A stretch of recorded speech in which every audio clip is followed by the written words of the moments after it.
Hey, Ando here from SenseiAndo.com and Happy Life Martial Arts. Standing outside today with my old friend Sensei Alec. Sensei Alec runs the Mat Martial Arts in Austin, Texas. So if you're looking for quality martial arts instruction in that area, I'll put a link below. Check him out. We were just outside doing a little bit of training ourselves, and we started to talk about how people defend punches, the way we defend punches versus the way students defend punches, and what was one of the observations that we were coming up with? Well, we were noticing that a lot of the intermediate and the advanced students that we have are still holding on to habits they learned in the early stages, and they're not changing things with the level that they're moving up in. So they're actually working harder than they need to. So the goal was to find a way to make them work smarter instead of harder. That's great. So if you're an intermediate or advanced martial artist, today we're going to help you figure out how to get rid of some of those beginner habits. Let's get to it right now.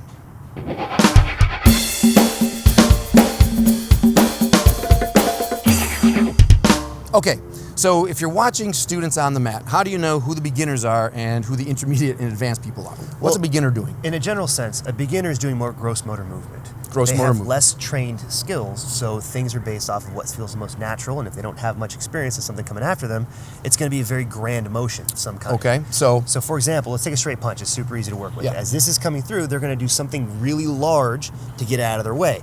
2 hands, 1 hand, something that's very large motion so that they can really make sure that they're safe. Just think about a fly coming after you. You don't snap the fly.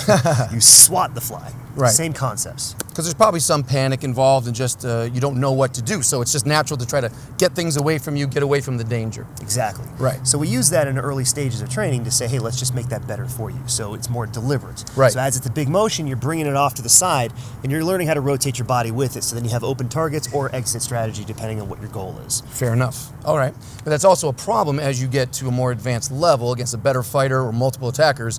What are the problems with this big gross motor blocking or deflection? Put it simply, the bigger motion I make one way, the bigger motion I have to make the other way. Some form of retraction has to happen for me to run or to attack, counter, whatever you want to call it. So when I start to have more honed training, I don't want to move as big so that I can respond with less motion back, adding quickness, adding a little bit more body tension, adding some options for striking, as opposed to so big over here, I really only have that one giant motion of use back. I'm not going to do one punch, one kill concepts. So as you get more advanced, your movements should probably start becoming a little more subtle, a little more sophisticated, a little harder to detect, which means you have to have more confidence in this pocket. Because what was that phrase you were using before about wanting and needing? So the concept is, as I learn to not get hit, I don't want to get hit, and I don't want to get so bad that I'm going to move things way over there. But the reality is, I only need to not get hit that much. I may not be comfortable with that close. So I will have to figure out between the initial want and the more honed need, what is the buffer that I'm comfortable with doing? And that's where the intermediate training comes in, is to understand how to streamline that want to need ratio. Okay.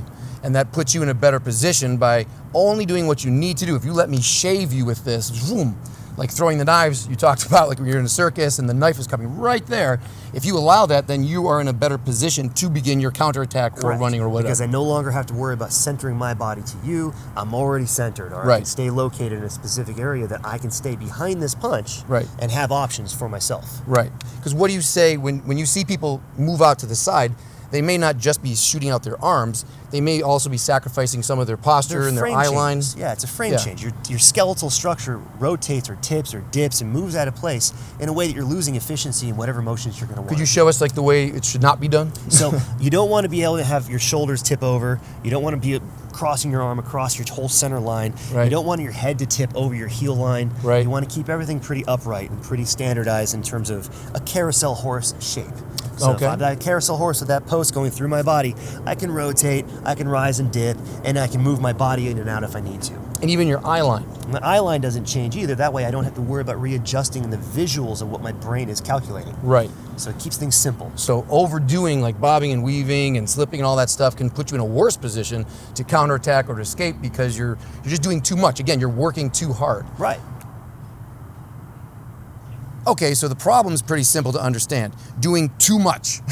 That's it, just working too hard. So how can we start chiseling away to become more efficient and effective in our fight? Well, the first thing is to talk about what are the limits of the needs.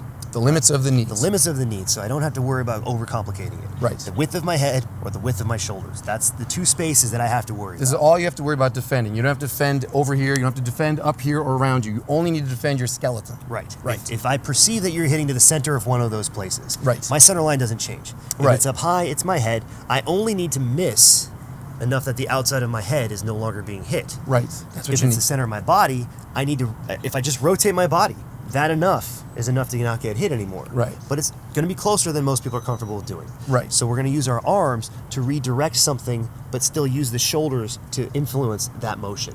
Mm-hmm. And as you do that, it's going to keep everything at a nice, comfortable distance from that hand so that you can keep things close to your body.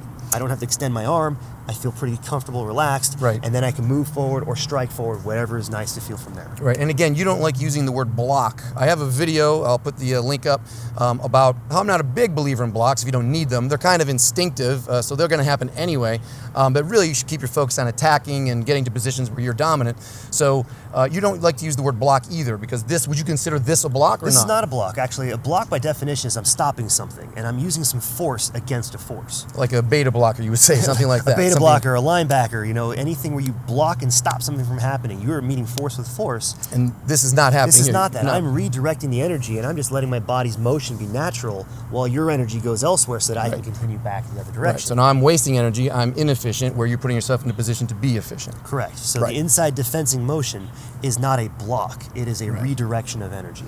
And so the less energy that you use to try to stop me or push me away is more energy that you have to now come back at me to either fight or run or whatever you need to do. Correct, and that's where the wants and needs concept comes back in, because if I use more energy to redirect yours, I have to use more energy to bring it back versus staying compact but safe and then not have to working hard to come in.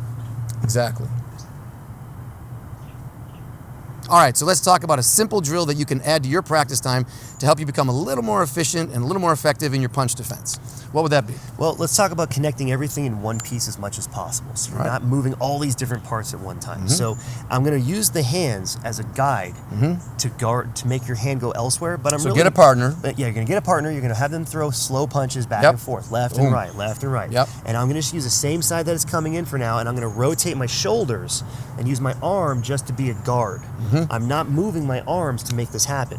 If you want to do a palm version of a block, that's fine. You want to do a fisted version. You even want to use your forearms instead. None of that really matters so much as let the shoulders do the motion for you. So even though your arms are making contact, you're not thinking about your arms. You're actually just thinking about what you need to do, which is move the body. For right now, these are like training wheels just to get you to feel comfortable right now with these punches in front of you, right? Correct, that's correct. Right, so then you could move to the next level, which would be to just take the arms away. Take the arms out of the way. They don't even exist right now. Put your hands down. I mean, obviously, you're going to want to keep your hands up as some form of protection. Well, yeah, be safe, of course. But generally, what the goal would be if you had no arms and I was just feeding you punches that you're just trying to slip and look at these punches. And of course, I could be more random and faster. That's up to you and your own training partner. But you're just trying to figure out how to slide these punches and feel comfortable here. Because once there's less panic and you're breathing and you're seeing and you're feeling what's going on, you can always add hands back. You can always add more movement if something's going wrong. But you want to try to boil this exercise down to the pure essence of just do what you need to do. Just make sure the fist doesn't hit something vital, and then everything else, the rest of your focus should be on your counter or your escape. Is that fair? That's very fair, yeah. All right, so there's your challenge. The next time you're entering into some partner drills or doing some sparring, see how little you can do to get the results that you want, right? Yeah, I mean, pay attention to how much you actually move by response, and then see what you can do to minimize that movement so it's less and less each time you do it. Right, it's funny because maybe in the beginning you move big movements out of panic, but then your ego might want you to start moving big as well. You might want people to see how you can do these moves and they're big and they're strong and you grunt and you sweat and you're out of breath. It makes you feel proud of yourself because you're working hard and everyone sees that you know what you're doing, but that's beginner mindset, that's beginner ego.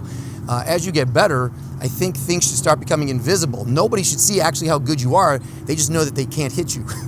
Don't you think that's a good goal? It's a very demoralizing experience. It's demoralizing. That's our goal. We want to demoralize anyone who wants to hurt us. Fair? Fair enough. All right, sir. Well, thank you very much for sharing your wisdom with us. always. Again, if you'd like to train with Sensei Alec, I'll put the link below. Check him out in Austin, Texas. Until next time, keep fighting for a happy life.